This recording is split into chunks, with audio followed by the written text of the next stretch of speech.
Masha Allah kan madamin sambak goote ungatura kan baabaan manxas godhu as jala seenee jechuudha. Baabaa morma jala seenee manxas yeroo godhu nannee'an. Annannee jechuun hin ungata se'eeyyaani jechuun haa haammatullee malee hin ungata se'eeyyaani ka'ande hamma moosoo jaallatee jechuun hojjettu isaaniiti. Amma moosoo hojii ishee jaallatanii ishee kabajanii bakka ishee kunuunsanii hamma kana hunda baabaanii hin ungata jettanii yaadanii beektu abjuudhaan abjuu keessa kan argee jira. Hinta'u bareedda'u dibbeen naanina ananananananane dhugaadha bar hinta'u yoona madaamiin kaameeraarra waan jirtu malee viidiyoo keessa waan ta'eef malee lapheen ishee tar jedhee heera yeroo inni dhungatu jechuudha. Andi ani jechuun waan akkasii darbee hin argina. Nagaan siniif tokko bajjamtu tordoftoota akkam jirtu nagaa keessanii an nagaa ku galata waaqaa ta'u. Baga jiraatan baga har'a keessan isin hundi keessan jiraadha isinin jedha. Egaa yeroo baay'ee viidiyoolee akkasii darbeen argina. Yeroo baay'ee osoo hin taane darbeetu kan argamu. Reerli dhagaa iddoo hundumatti aramni akkas nama ashqaabbatu. Aramni akkasitti nama hin jaallatu. Maybe wanta akka kanaa maaliif wal qabata seetan yeroo baay'ee normaalii miti. Yeroo baay'ee warreen suni nama miidiyaa yoo ta'ani miidiyaa fayyadamu yoo ta'e namatti sanaan yookaas hojjettutti sanaani ittiin fammasuu yeroo barbaadanii ittiin ilaalcha bareedaa argachuu yoo barbaadanii akkasis ni hojjetu jechuudha. Akka kanas ni hojjetu. Yaadatu yoo ta'e maqaan ishee eenyudha? Isheen Keeniyaan sun jechuudha. Ijoollee guddisaa turte. Yeroo galtu waan isaan godhan viidiyoon isaanii akkuma addunyaatti ilaalame garmalee fammasanii jechuudha. Durallee ishee faana yuutuubii hin hojjetu mucayyoo sana faana. Egaa namoonni araboonni baay'een akka kanaan godhu ijoollee hojjettoota isaanii faana viidiyoo hojjetu maaliif akka ilaalcha gaarii argatanii jechuudha. Ilaalcha sirriitti argatu.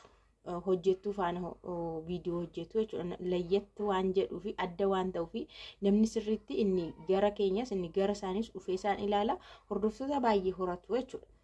Kanaaf muudiin akkasiis jira. Muudiin akka kanas yeroo baay'ee hin mudata. Malee hundi isaa riilii miti, hundi isaa dhugaa miti ka'anii nan beeka jechuudha. Akka diraamaatti kan hojjetamu, akka fakkeessuutti kan hojjetamu, viiyuuttiin argachuuf kan hojjetamus baay'inaan sirriitti jira argineerra waan ta'eef. Kaameeraa fuulduratti waan barbaadan godhu kaameeraa fuulduratti maal garuu dhugumas kan jaallatu jira. Meesin madaamonni keessanii akkam isiniif baabaan akkam itu amma kaatanii galtanii godhe isin hin dhungata baabaan madaamiin maafii mushkil dubartii hungatte maafii mushkil baabaan isin hin dhungata. Mee na dhungata yookaan na kabalaa warri jettan yoo inni dhungate madaamiin qilee na buusti warri jettanis jirtu as keessa. Innaa unkaan biyya sana keessatti miti biyyuma kana keessattu biyya kana keessatti illee maal nama kabajuu miti.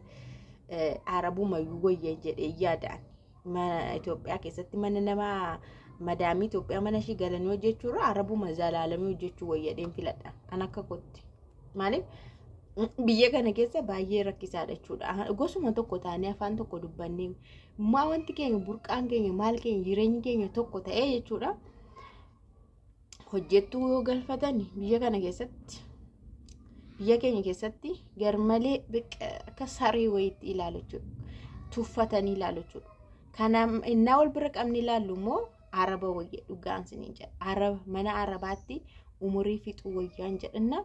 Biyya kana gaafa deemtu si jammari boorsaa eenyu si bita? Boorsaa maalii bitatta? Peestaalii bicaatiin uftee bicaatiin deemta. Laal biyya arabaa akkoo deemte bicaatiin hin deemtu garuu waan akka shaantaa amma xiqqishuu wayii qabattee deemte achi gaafa galtu garuu kun akkanatti tuultee galta. Argitee garaagarummaa isaa yoo akkamittiin as keessa seenee garuu hin beeku maaliif dhungachuu irratti ka'ee tanaacha dhufee jechuudha. Iddoo kanatti garuu ani maalan laaliseetanii ittiin isaanii jala galee ilaale mucatti kana faana hojjechaa dhufaniiruyyuu yoo hojjechaa dhufanii haga dhumaa kana yoo ta'e fakkeessuudha jechuufan dhufe bara fakkeessuufidha.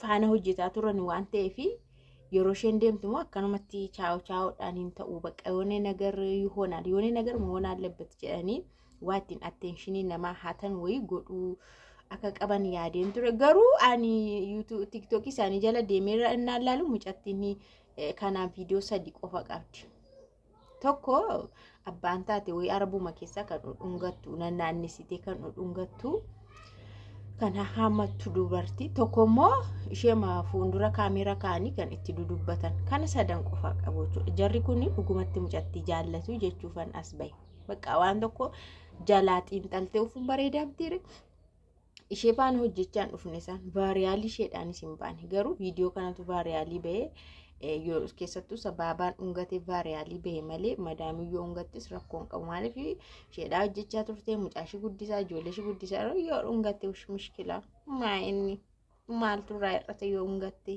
maa'inni inna gogaama namni namu garuu iddootti baabaa jedhu sanatti uummanni keenyallee jala deeme ija kooti moo baabaatu dhungate ija kooti moo baabaatu dhungate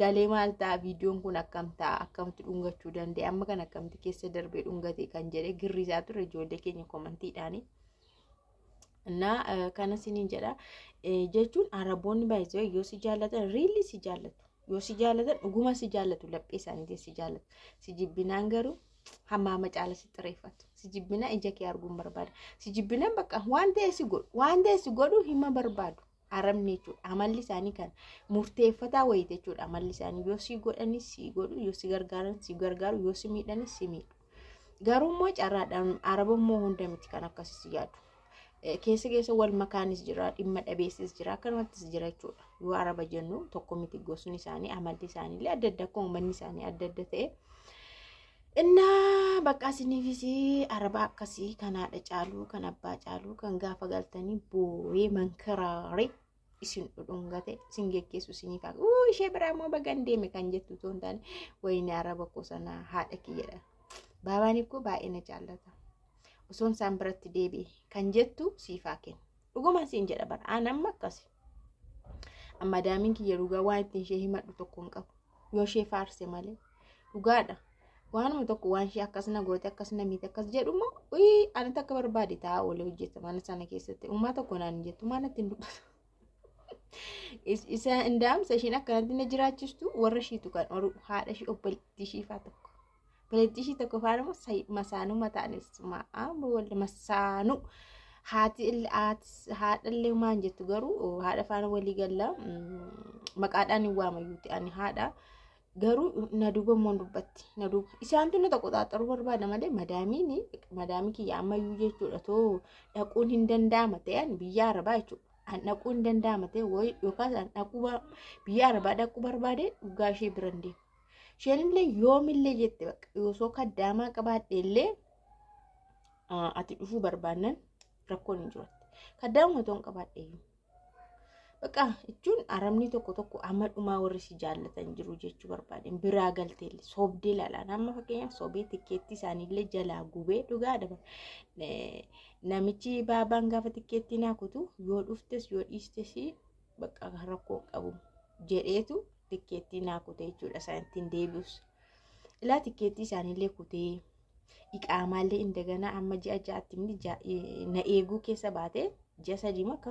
haaresitee na eegaa turte hamma kana hundaa irratti hojjedhe ammallee yoo dhufte illee rakkoo yoomillee yoo dhufte bakka yoomillee yoo dhufte naan jetti na haramni si jaallatteennan si jaallatti as yaa jaallatanii isiniin jedhan